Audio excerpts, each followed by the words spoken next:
안녕하세요. 건강보감의 김현임입니다. 환절기만 되면 건조하고 민감해지는 코 때문에 고생하시는 분들이 많은데요. 이제 축농증이나 또 알러지성 비염 등은 현대인들의 고질병으로 자리 잡았다라고 해도 과언이 아닌 것 같습니다. 이러한 질환들은 우리의 생활에 당장 큰 불편을 초래하지는 않지만 알게 모르게 우리 일상생활에 지장을 주기도 합니다.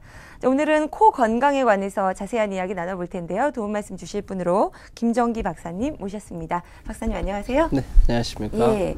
자, 코의 질환이다라고 하면 가장 먼저 떠오르는 것이 비염입니다. 그렇죠. 예, 요즘에 또 비염을 갖고 계신 분들이 많기도 한데 우선 그 비염에 대해서 좀 알아볼까요? 네, 비염은 이제 코에 염증이 생긴 것을 의미하는데요. 네. 그래서 우리 한자어인 코를 의미하는 비호하고 염증의 염자를 합쳐서 이제 비염이라고 하게 됩니다. 그래서 이런 비염이 감기 끝에 조금 왔을 때는 큰 문제가 없지만 만성적으로 진행됐을 때는 항상 코 막히고 콧물도 나고 냄새도 잘 못 맡고 이런 여러 문제들이 많이 생길 수 있습니다.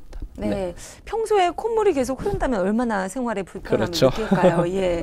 자, 그렇다면 이번에는 알러지성 비염에 대해서도 좀 알아볼까요? 네. 우리 인체는 먼지가 많은 곳이나 또는 온도 변화가 많이 있게 되면 거기에 맞게 우리 인체가 변화를 하고 그걸 스스로 조절하는 힘이 있습니다. 네. 그런데 이러한 조절 능력 자체가 떨어지게 되면은 콧물, 코막힘, 재채기가 발작적으로 계속 나타나게 됩니다. 이런 증상이 있을 때 우리가 알러지성 비염이다라고 보통 얘기를 하게 되고요. 네. 이런 알러지 비염은 예전보다는 이 환경오염이나 생활 습관의 변화, 음식 문화의 변화로 인해서 예전보다 굉장히 많이들 겪고 있고 고생들을 많이 하고 있는 특징이 있다고 보시면 될 것 같아요. 네. 그래서 이런 콧물이나 재채기가 심한 분들은 막 수도꼭지 틀어놨듯이 줄줄줄 흘러요. 좀 좋아요. 네, 네. 그런 분들이 이렇게 뭐 한적이나 이런 데 많이들 보실 때 그럴 때는 굉장히 고통스러운 그렇네요. 상황이 연출되게 됩니다. 네, 그렇군요. 네. 박사님 말씀 가운데 그 비염에 걸리게 되면은 재채기, 콧물의 증상을 보인다고 말씀하셨는데요. 언뜻 떠오르는 게 감기예요. 그렇다면 감기와 이 비염 뭔가 좀 차이가 있는 건지 아니면 비슷하다고 봐도 되는 건지 어떻게 네. 보면 될까요? 참 어려워요. 이게 그걸 구별한다는 것 자체가 네. 어떻게 보면 같은 거일 수도 있고 어떻게 보면 좀 다른 걸 수 있는데 네. 일반적 감기라는 것은 우리 생활 용어 또는 한의학적 용어인데 양방 용어인 또 비염과 동일시하는 게 어떤 때는 같은 의미이기도 합니다. 근데 조금 다르기도 하는데 네. 우리가 감기가 걸리게 되면은 보통 양방에서 상기도 간염이라고 해요. 그래서 상부 호흡기에 간염이 됐을 때 기침이나 콧물, 재채기를 동반하면서 열이 오르면 두통도 나타나고 고열이 오기도 하는데 네. 이런 경우는 양방에서 이제 상기도 간염, 감기를 보통 그렇게 얘기를 하죠. 그 중에서 이제 코 쪽으로 그 염증 반응이 더 있을 때 비염이라고 얘기를 하게 됩니다. 네. 그러다 보니까 우리 일상생활에서는 감기가 어느 부위에 왔냐 해서 코감기다, 목감기다, 아니면 으실으실 몸살 감기다 이렇게 구별을 하잖아요. 네. 그러다 보니까 명확하게는 다른 어떤 분류군에 속하는 용어들이라고 보시면 되는데 초기 비염 같은 경우는 감기 끝에 대부분 오는 경우가 많기 그렇군요. 때문에요. 명확하게 그걸 구별을 한다기보다는 그런 이해로 감기가 걸렸을 때 코 쪽으로 오면은 비염이 항상 좀 같이 있구나라고 네. 우리 어머님들께서 이해를 하시는 게 제일 좋을 것 같습니다. 명확히 구분을 한다기보다는. 예. 네네. 그 박사님 말씀을 좀 쉽게 생각해 보면은 네. 쌍둥이라고 볼 수 있을 것 같아요. 그런데 일란성은 아니고 이란성 정도다. 그렇죠. 이렇게 이해해 보면 될 것 같습니다. 네. 자, 역시 그 병은 초기에 잡아야 된다는 말이 있는데요. 네네. 감기도 그냥 방치하면 안 되겠군요. 그렇죠. 예, 네. 잘 알겠습니다. 자, 사실 그 비염 말고도 코에 관한 질환 하면은 축농증이 떠오르거든요. 그렇죠. 네. 축농증에 대한 소개도 좀 네. 부탁드릴게요. 축농증은 말 그대로 농이 쌓이는 증상을 축농증이라고 보시면 될 것 같습니다. 네. 감기나 비염이 오래 지속되게 되면은 우리 미간에 머리뼈 사이 또는 광대뼈에 공간이 있습니다. 네. 거기에 농이 넘어가서 쌓이게 되고 곰팡이균이 항상 서식을 하게 되면서 평상시에도 농이 계속적으로 감기는 안 걸렸는데 네. 코가 항상 막히고 누런 코가 나오면 코가 막혀서 냄새를 잘 못 맡는 그런 증상으로 굉장히 애먹는 분들이 많습니다. 그럴 때 우리가 축농증이라 얘기를 많이 하게 되는 것입니다. 네, 네네. 그렇군요. 네. 냄새도 잘 못 맡는다고 하면 집중력에도 문제가 좀 생길 것 같습니다. 그렇죠. 그렇죠? 네. 예. 우리가 코로 숨을 쉬고 해야 우리 학생들 공부에도 굉장히 도움이 많이 맞습니다. 되는데 코로 숨을 못 쉬다 보니까 입으로 숨을 쉬게 됩니다. 네. 그러다 보니까 뇌 혈액 공급도 잘 안 되고요. 그래서 우리 아이들이 학습 능력도 굉장히 저조하게 됩니다. 그리고 또 하나는 냄새 아까 잠깐 얘기했지만은 네. 냄새를 못 맡기 때문에 성장에도 많은 문제가 좀 생길 수 있습니다. 그리고 또 하나는 우리 코가 그렇게 비염, 만성 비염이나 축농증이 있는 경우는 네. 얼굴뼈 자체도 코뼈가 휘게 돼요. 코뼈가 안면 비대칭이 진행이 됩니다. 그래서 턱선도 안 맞고 코뼈도 휘어서 전체적인 윤곽이 있어서 안면 비대칭이 진행이 되기 때문에 축농증이나 비염이 심해질수록 그런 현상이 더 많이 나타나게 됩니다. 그러므로 우리 어머님들이 자제분들 또는 손주분들 비염이나 축농증이 너무 오래 지속된다면은 또 코뼈가 휘지는 않았는지 네. 또 턱관절이나 얼굴뼈의 변형은 없는지 관찰을 꼭 좀 하셔야 되고요. 그런 현상이 지속됐을 때는 척추들 자체도 틀어지게 됩니다. 네, 코만 휘고 얼굴뼈만 휘어서 안면 비대칭만 있는 것이 아니라 전체 척추들 자체가 틀어지기 때문에 우리 성장기 아이들에게는 굉장히 안 좋습니다. 그래서 성장기 아이들의 비염 같은 경우는 학습과 성장에 굉장히 큰 영향을 미치기 때문에 어머님들이 좀 주의 관찰이 꼭 필요할 것 같습니다. 네, 말씀 가운데 악순환이 계속된다라는 생각이 그렇죠. 머리에 맴돌았는데 네. 아예 미래에까지도 중대한 영향을 미칠 수 있겠네요. 그렇죠. 반드시 네. 치료에 좀 집중하셔야 될 것 같습니다. 네. 자, 그렇다면은 그 코가 막히게 되면 또 이 먹는 것이 참 중요하잖아요. 네. 음식 맛도 잘 못 볼 것 같아요. 네. 예. 우리 어머님들 요리 솜씨 없다고 구박 받는 어머님들 많으신데 그 어머님들이 비염이나 축농증이 있어서 그럴 수 맛을 있겠어요. 못 느끼니까 간을 못 맞추시는 거예요. 예. 재료는 많이 좋은 걸 넣으셨는데 마지막 간을 못 보셔서 평생 요리 솜씨 없다고 타박받는 슬프네요. 그런 어머님들 있으신데 그런 어머님들 같은 경우는 비염이나 축농증을 치료를 하시게 되면은 네. 코가 뻥 뚫리면서 세상이 달리 느껴지고 달리 보여지는 그런 어머님도 있습니다. 그래서 30년, 40년 넘게 요리 못한다고 구박받다가 비염 치료하시고 나서 너무 요리 실력이 늘었다고 네. 너무 좋아하시는 어머님도 많습니다. 그렇게 해서 비염과 축농증은 우리 입맛하고도 연관이 크기 때문에 우리 성인 어머님들, 아버님들도 비염이나 축농증 있는 분들은 꼭 좀 치료가 필요할 거고요. 또 하나는 이런 코막힘이나 우리 맛뿐만 아니라 네. 냄새, 구취, 입냄새가 많은 분들이 있습니다. 우리 입냄새가 있는 분들이 치아의 문제나 또는 소화기 그렇죠. 위에서 냄새가 역류해서 구취가 나는 분들도 있습니다. 사실 그렇지만은 비염이나 축농증으로 인해서 구취가 심한 분들이 많습니다. 의외로 그렇기 때문에 구취가 심한 분들은 비염이나 축농증으로 인해서 구취가 나타난 거 아닌지 꼭 진찰을 통해서 치료들을 꼭 하시는 게 좋을 것 같습니다. 아, 그렇군요. 이 구취라고 하면은 위장 계열이나 또 잇몸이 안 좋아서 발생하는 건 줄 알았는데 코의 질환으로 구취가 발생된다는 것은 그렇죠. 또 새롭게 네. 알았습니다. 자, 이 시간을 가장 우리 시청자 여러분들께서 기다리시지 않았나 싶은데요. 코를 건강하게 관리할 수 있는 비법 우리 박사님께서 차트로 좀 준비해 주셨네요. 네. 우선 첫 번째 감기를 조심하자. 우리 감기가 걸리면은 비염, 코감기가 대부분 같이 많이들 오세요. 네. 그러다 보면 코감기가 오고 그다음에 또 축농증으로 이어지기 때문에 첫 단계인 감기를 항상 조심해서 비염이나 축농증으로 발전되지 않도록 관리하시는 게 굉장히 중요할 것 같습니다. 자, 그다음 두 번째, 규칙적으로 운동을 하자. 모든 질환에서 우리가 규칙 운동을 해서 기본 체력, 네. 면역력, 자기 치료 능력을 올리는 게 굉장히 중요할 것 같습니다. 그래서 우리 감기, 코감기 쪽에서도 기본 체력 운동을 많이 해주시고 평상시에 스트레스나 과로를 피해서 기본 체력이 안 떨어지게 네. 해주는 게 굉장히 중요할 것 같습니다. 그다음 세 번째는 실내 온도는 18도에서 22도, 습도는 45% 내외로 유지하자. 네. 우리 여름철에 덥다고 에어컨이나 선풍기 직접 많이 쐬시는데 그렇죠. 직접 쐬지 마시고요. 간접으로 습도 조절하고. 순환이 되게. 네네, 그렇죠. 예. 그래서 우리 애기들이나 가족분들한테 직접 오지 않고 반대쪽으로 해서 간접 순환이 돼서 네. 에어컨이나 선풍기가 그렇게 되면 좋을 것 같고요. 온도 자체도 덥다고 너무 낮게 하시게 되면은 코가 서늘해져요. 그러면 감기나 비염이 계속 올 수 있기 때문에 온도를 덥다고 너무 낮추지 마시고 18도, 22도 정도를 유지해 주는 게 굉장히 중요할 것 같습니다. 네. 그다음에 평소 차가운 음료수는 피하자.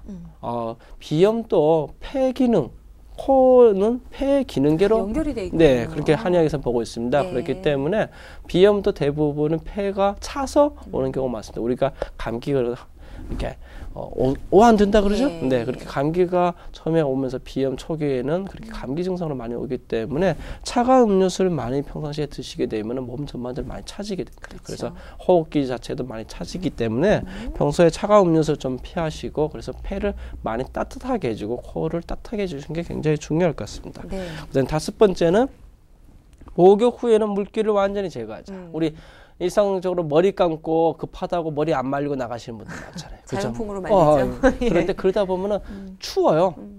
여름에는 좀 덜 느끼실지 몰라도 봄, 가을이나 겨울에는 좀 덜 말린 머리를 하고 나가셨을 때는 바로 내려가면서 감기도 바로 오실 수 있고, 여름에도 우리 이제 벌써 봄, 여름 이제 봄이 짧잖아요. 그렇죠. 봄이다 싶으면 여름이 오는데 그럴 때에도 머리 감고 난 다음이나 목욕 후에 찬물 껴 있는 상황에서 너무 오래 생활하시고 물기를 금방 안 닦게 되면 몸 전반적으로 체온이 떨어지면서 호흡기 자체가 많이 안 좋아지게 됩니다. 우리 한에게서는 코, 피부, 요 기능계를 다 폐에 호흡 기능계로 보기 그렇구나. 때문에 물기를 많이 머금은 채로 지내시는 것 자체가 호흡기가 굉장히 찬 상황에 노출돼 있다라고 보시면 될 것 같습니다. 그렇기 때문에 목욕 후에는 물기를 완전히 제거하는 그런 노력을 해주신 게 좋을 것 같습니다. 네네. 잘 알겠습니다. 설명해 주신 것 가운데 마음이 놓이는 이유가 지금 5가지 모두가 조금만 신경을 쓰면 모두 다 지켜질 수 있는 그런 방안들이에요. 감사합니다, 박사님. 자, 이제 황사철이 왔는데요. 황사 대비하기 위한 그 코 건강은 뭔가 좀 특별한 비법이 또 있을 것 같습니다. 어떤 게 있을까요? 우리가 황사철에 황사다 그러면은 이제 모래바람 생각하는데, 그래서 작은 먼지들이 많이 넘어오게 됩니다. 그런데 중국 대륙에서 넘어오는 황사바람 속에는 오염물질도 굉장히 많습니다. 그러다 보니까 우리가 바깥 활동하고 돌아왔을 때 꼭 손발 씻고 세면하고 코를 깨끗하게 풀어주시면서 코 내에 우리 먼지들이 많이 머물고 있습니다. 그것을 깨끗하게 씻어주는 게 굉장히 중요할 것 같고요. 평상시에 환기를 많이 하시게 되잖아요.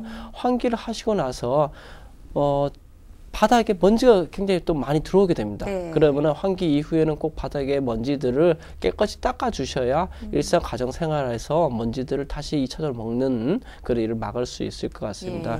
그리고 또 하나는 우리가 공기청정기나 가습기를 많이 쓰시는데, 이왕이면은 자연 순원식 가습기가 있습니다. 순환 가습기를 통해서 습도도 좀 조절해 주시고, 그 다음에 먼지, 집안 내에 날리고 있는 먼지를 좀 정화시켜 주실 필요가 굉장히 좋을 것 같습니다. 그렇게 해주시는 게 비염이나 이런 데 좀 좋고요. 그 다음에는 혈자리들을 좀 알려드릴게요. 코 주위랑 눈 주위에 이렇게 혈자리들이 많습니다. 우리 시청자 여러분도 지금 박사님 보시면서 같이 따라해 보시면 좋을 것 같아요. 요 코 주위의 혈자리들하고 눈, 이게 안와라 그러는데 눈 주위에 이렇게 뼈들이 이렇게 구멍처럼 돼 있어요. 그죠? 거기를 쭉 따라서 눌러주시면은 미간이나 이렇게 주위에 인당이나 영양이라는 혈자리들이 있습니다. 여기를 자주 마사지를 해주시면은 비염 있는 분, 코 막힌 분들이 뻥 뚫리는 효과를 볼 수 있고, 저도 좀 시원해진 것 같아요. 그리고 비염이 없는 분들이라도 이렇게 많이 마사지를 해주시면은 비염을 예방할 수 있습니다. 그리고 또 하나는 뒷머리하고 목이 만나는 부위, 뒷꼭지라 그러죠? 우리 뒷머리 따라 쭉 눌러주시면은 스트레스가 많으시기 때문에 대부분 여기가 딱딱하게 굳어 있어요. 여기를 많이 문질러 주셔도 코 건강에 굉장히 도움이 됩니다. 그래서 코 주위, 눈 주위, 그 다음에 뒷머리 쪽에 혈자리를 평상시에 마사지를 해서 지압을 많이 해주시면 코 건강에 굉장히 도움이 많이 되실 것 같습니다. 박사님 설명하시는 가운데 제가 살짝 눌러봤는데도 벌써 좀 시원한 느낌이 드는 것 같습니다. 우리 시청자 여러분들께서도 혈자리까지 기억하셔서 많이 도움을 얻으셨으면 좋겠습니다. 자, 이어지는 시간은 여러분의 건강을 위한 생생한 음식 정보 준비했습니다. 음식 보관 이어가겠습니다.